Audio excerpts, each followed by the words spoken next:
Artificial intelligence is going to be a huge part of all of our lives, but should it be regulated, and how should its advances be shared? Big questions under discussion at a global gathering in Shanghai. Our correspondent Jeff Moody has been following the story. Lots on the agenda here.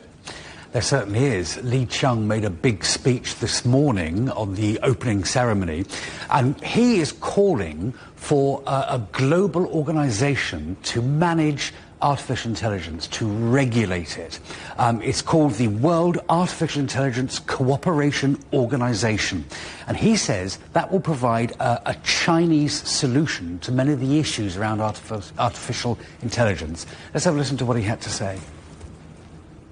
Currently, global AI governance remains fragmented, with significant differences in regulatory approaches and rules among nations.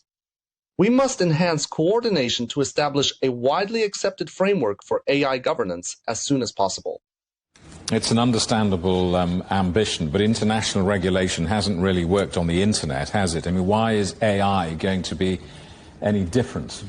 Well, I think he's talking about a cooperation on many different levels. First of all, he's talking about sharing talent, sharing resources, sharing computer chips and better access to rare earths, all that kind of thing, working together. At the moment, I think the race to develop AI feels a little bit like the space race in the 60s and the 70s. Countries competing to be the top dog. What he's suggesting is that we have a global body that works together. And you can see very much how that could be a good thing, because AI, of course, is extremely powerful. Whoever controls AI controls the world, because it's a massive source of good, but it's also a massive, or could be a massive source for harm. Now, what I mean by that is all sorts of areas, all those sort of dystopian fears that people have about AI. You can now download an AI girlfriend or boyfriend, so that could have all sorts of societal impacts. Also, will our jobs be safe in the future? Will there be a robot Jamie Owen reading the news in a few years' time? In which case, how do you earn a living? How do I earn a living? So there's all of these things that we know. So there has to be an organisation that governs that. But the issue with that is how do you govern it? And many people are waiting now to find out how that will work. To give you an example, there's a robot that's been developed that was revealed recently in Geneva that can understand and interpret emotions. Now, the people that have made this say, well, look, we've made this, but we don't know whether it's going to be legal in the future. Here are their concerns. We don't really know where it's headed, and I would prefer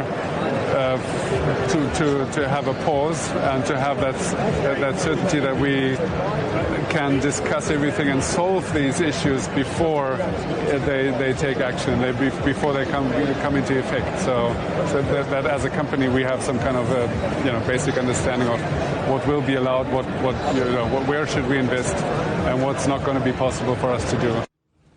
And I think the main thing here is who does that regulation, who regulates the regulators, and what are the checks and balances for something that is so powerful.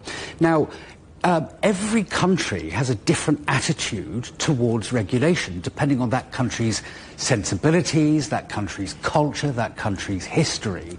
So it's going to be very hard to find a one-fits-all category that we can all get behind. We all have different sensibilities about pornography, say, or about social unrest, about all sorts of things. So the problem will be finding a cohesive way of gaining a consensus. And of course, the other thing is that the technology changes so quickly that by the time you've found a way to govern, to regulate, the technology will have changed already. So it's going to be a very, very hard one to regulate. Not impossible, but hard. Jeff, thank you for that. Our correspondent, Jeff Moody.